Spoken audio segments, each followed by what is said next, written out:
अब एक जमाना था जबकि करेंसी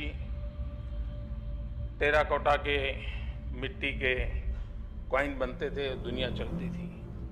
वक्त बदल गया तो कभी तांबे के सिक्के आए, कभी चांदी के आए, कभी सोने के आए, कभी चमड़े के आए, धीरे धीरे करके कागज के आए। अब ये बदलाव हम ही लोगों ने स्वीकार किया युग के अनुसार। अब वक्त आ चुका है कि अब कागज वाली करेंसी का वक्त जा रहा है। अब डिजिटल करेंसी हमको हमारे स्वभाव को बनाना पड़ेगा।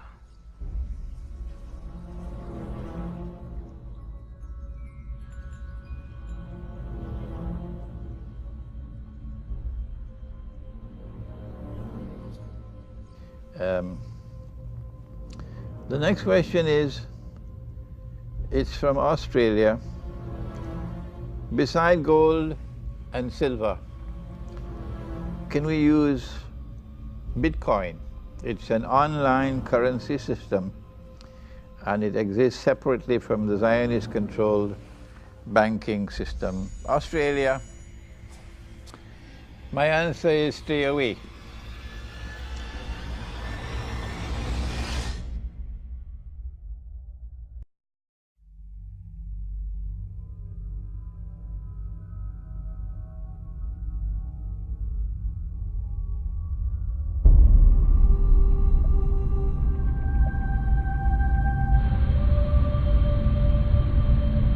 It's all about helping the poorest, and one thing they don't have access to is bank accounts. The fee structure, if you have small amounts of money, is just too high, and we got involved in some traditional microlending, but just didn't see how that could scale up and get inexpensive enough. So now we're involved in trying to make sure we get a very efficient digital payment structure set up for all the poorest in the world to get financial products that work for them. What are you doing? The idea is that typically through the cell phone, you should be able to send money to your relatives. You should be able to track the money that's coming in, set aside money to buy seeds the next year. And there are countries where this is beginning to take off. Kenya, Bangladesh, even Somalia, maybe the last country you'd expect up in Somaliland, almost half of the GDP is done digitally.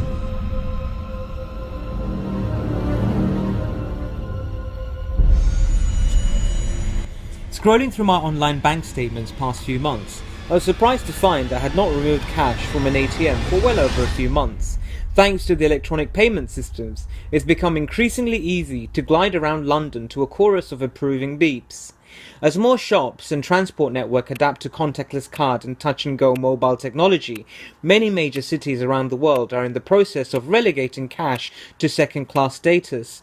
Some London shops and cafes are now, like the capital's buses, simply refusing to handle notes or coins. Could we see a whole city go cash-free? From Seoul to Dhaka, cities big and small are at the top forefront of a global drive to go digital. Many of us are happy to tap cards or phones to hop on a bus, buy a coffee or pay for groceries. But it raises the prospect of a time we no longer carry cash at all. No spare change for the bus guy at the station, the person sleeping rough in need of a hot drink, the market trader and the donation box.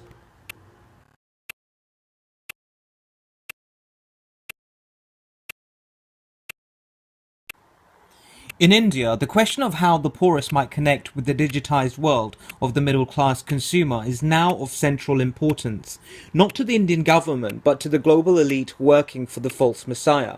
In November last year, the Prime Minister of India, Narendra Modi, announced the removal of 500 and 1,000 rupee notes from circulation. बहनों और भाइयों, देश को भ्रष्टाचार और काले धन रूपी दिमक से मुक्त कराने के लिए एक और सख्त कदम उठाना जरूरी हो गया है। आज मध्यरात्रि यानी 8 नवंबर 2016 की रात्रि को 12 बजे से वर्तमान में जारी 500 रुपए और 1000 रुपए के करेंसी नोट लीगल टेंडर नहीं रहेंगे। यानी ये मुद्राएं कानूनन अमान्य होगी।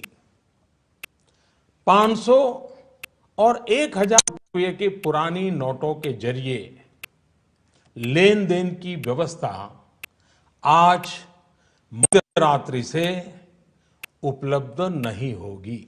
Part of a wider attempt to jolt the nation into joining the cashless false messiah revolution. Modi's government believes restricting currency and pushing the take-up of electronic payment will help tackle corruption and regulate India's untaxed black economy. However, the real agenda behind digital currency is to keep the slaves in check, to ensure people obey, and if they don't, they'd get punished by taking away their ability to trade. Whilst pregnant women were giving birth outside bank branches to go digital and deposit their 1,500 rupees, the Prime Minister of India was busy planning Digital India with Netanyahu. India is being used as a guinea pig to develop an economy where some kind of mark validates an individual's ability to buy or sell. An extensive control network needs to be up and operational worldwide. This is currently in progress, with Israel leading the way in supplying this technological demand globally. Our society is entirely dependent on computer technology and networks linking them. Huge industries would disappear overnight if somehow computers could no longer be used. The combined total of all the industries involved in some form of information processing by computer now accounts the vast majority of the gross domestic product of the United States and other nations. Major governmental organizations and corporations such as NASA and the Social Security Administration, the IRS, the Pentagon, the stock exchange of the world, the communication industry, the banking industry, high-tech industries, and countless other corporations could not even hope to function in today's world without computers. These very electronic wizards that we created to serve us are now becoming our indispensable masters. Prime Minister of India, Narendra Modi, you know, you've only been here a few hours, and you've already visited Yad Vashem. You paid your respects at the tomb of the founder of our national movement, Theodore Herzl, and you've seen some of Israel's cutting-edge technology. We went to a greenhouse on a warm day. Believe me, it was a warm reception. So you've had a glimpse of our painful past, but also of our promising future, and we're very excited to host you here. We have a great admiration for the people of India. I told you about my late uncle, Professor Elisha Netanyahu, who was a mathematician at the Israel Institute of Technology. And he told me many times about his admiration for the great Indian mathematician, Ramanujan. He said he was the greatest mathematician of the 20th century, but he said he was perhaps the greatest mathematician in many, many centuries. And this symbolizes the talents of the people of India. As we know, we have the talents of the people of Israel. And we believe in this partnership of talent. We both seek a better future for our peoples. Doing so requires a lot of work. It won't happen overnight, but Prime Minister Modi and I have the same faith. We both want it to happen overnight.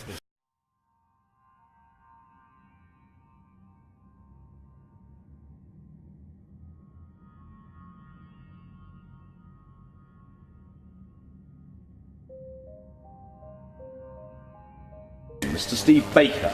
Mr. Speaker, I beg to move that this House has considered the subject of money creation and society. The methods of money production in society today are profoundly corrupting in ways which would matter to everyone if they were clearly understood.